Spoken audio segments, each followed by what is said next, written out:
అందరికీ నమస్కారం అండి. ఈరోజు మనం 1993వ సంవత్సరంలోని చందమామ కథల పుస్తకంలోని హామీ పత్రం అనే కథ గురించి చెప్పుకుందాము. ఈ కథ రచించింది వారణాసి శ్రీరామకృష్ణ గారు. చంద్రం అనే పేద యువకుడొకడు మల్లన్న శెట్టి దుకాణంలో గుమాస్తా ఉద్యోగం ఖాళీగా ఉన్నదని తెలిసి అక్కడికి వెళ్ళాడు. మల్లన్న శెట్టి చంద్రం వచ్చిన పని తెలుసుకుని, నాకు గుమాస్తా అవసరం ఉన్నమాట నిజమే, అయితే నేను సరుకులు కొనుగోలు చేసుకురావడానికి వారంలో ఒకరోజు పట్నం వెళుతూ ఉంటాను.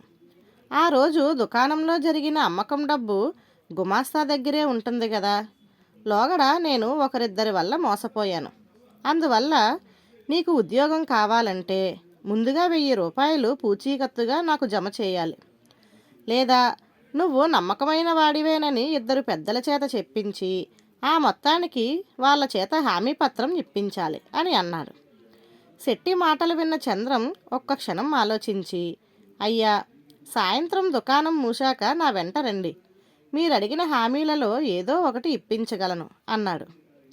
ఆ సాయంత్రం చంద్రం శెట్టిని వెంటబెట్టుకొని వడ్డీ వ్యాపారి వరదరాజుల ఇంటికి వెళ్ళి ఆయనతో తను వచ్చిన పని చెప్పి వడ్డీకి 1000 రూపాయలు ఇవ్వమన్నాడు. అందుకు వరదరాజులు నవ్వి, నా ఇంటి పక్క గుడిసెలో కాపురం ఉంటున్న నిన్ను చాలా కాలంగా నేను ఎరుగుదును.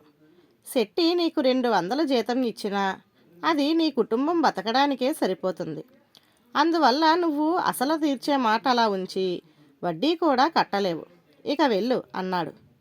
అప్పుడు చంద్రం శెట్టితో, అయ్యా, డబ్బు కోసం చేసిన ప్రయత్నం ఫలించలేదు, ఇక పెద్ద మనుషుల చేత హామీ ఇప్పించే ప్రయత్నం చేస్తాను రండి అంటూ శెట్టిని గ్రామ పెద్ద గంగన్న దొర దగ్గరకు తీసుకుపోయి ఆయనకు తను వచ్చిన పని చెప్పాడు.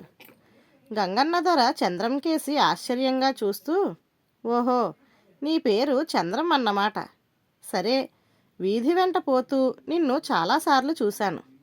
నీ ఈడువాళ్ళు చాలామందిలా గిల్లి కజ్జాలు పెట్టుకోవడం, గొడవలు పెట్టుకోవడం లాంటి చెడ్డ పనులు చేయవని నా నౌకరు చెప్పగా విన్నాను. అంత మాత్రాన నీ ఉద్యోగానికి నేను హామీ ఉండడం ఏమిటి? నేనేమైనా నీ పెదనాన్ననా మేనమామనా? పో అనేశాడు. చంద్రం మారు మాట్లాడకుండా శెట్టిని వెంటబెట్టుకొని గ్రామ కొత్వాలు దగ్గరకు వెళ్ళి సంగతి చెప్పి హామీ ఉండమన్నాడు.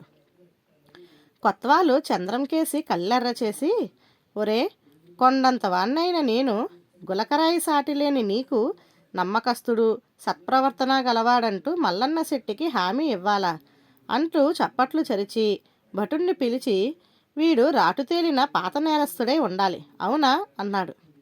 భటుడు చంద్రాన్ని చూసి, ఈ కుర్రవాడిది చెరువు కట్ట దిగువనున్న కొంగల చింత పక్కన ఇల్లు, ఆ చుట్టుపక్కల ఇళ్ళ వాళ్ళందరూ మంచివాడు అని చెబుతూ ఉంటారు, పాపం నిరుద్యోగి అన్నాడు.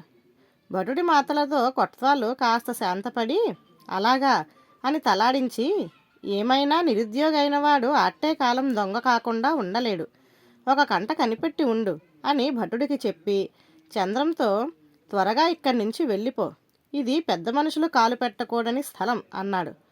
చంద్రం అక్కడ నుండి శెట్టి వెంట బయలుదేరాడు. దారిలో అతడు శెట్టిని, అయ్యా, నేను దురదృష్టవంతుణ్ణి, ఏ ఒక్కరి నుంచి నమ్మకస్తుణ్ణి అన్న హామీ పత్రం సంపాదించలేకపోయాను అన్నాడు. ఆ మాటలకు శెట్టి చిన్నగా నవ్వి, నువ్వు గ్రహించావా లేదో, ఇవ్వము అని అంటూనే ఆ ముగ్గురు నీకు ఎంతో విలువైన హామీ పత్రాలు ఇచ్చారు, రేపే వచ్చి ఉద్యోగంలో చేరు అన్నాడు. ధన్యవాదాలు.